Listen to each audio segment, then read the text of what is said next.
Армысыздар. Неміс блогері бар. Тиктокта жақсы білулеріңіз керек. Мен енді тек бұл кісінің несіне жанкүйермін да. И бүгін видеоларын, роликтерін қарап отырсам, Геродоттың бір шығармасы бар екен.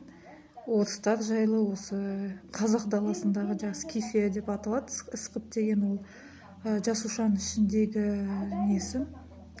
Жасушаға қатысты бар, ол қазақтар бүкіл Евразия материгін, құрлығын бәрін мекен еткен қазақтар. Соның жоғары жағында Скифияның орманды неде тұратындар бір адам жегіштер бар екен. Бір бәле деген қазіргі орыстар дейді, масқара.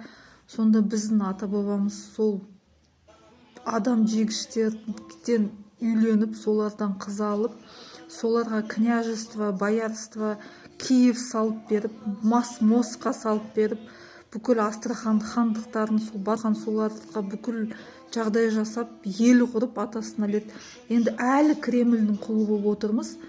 Біз ол адам жегіштердің қай жеріне соншама қызығып, неменесіне сонша оғыларға бас иіп, неменеге сол адам жегіштердің құл ұрып отырмыз. Әлі біздің отанымызды жаулап, тілімізді таптап, исламмен бізді құл қылып, одан сайын бізде емес тек қырғызда бар, ол жақта ұйғырларда бар, бүкіл түрік қатысты бар, Әзербайжанда да кіреді, грузиндар да кіреді, армяндар да кіреді, бүкіл Тыва халқы, бүкіл Сібірдегі кішігірім ұлыстардың бәрі кіреді соған.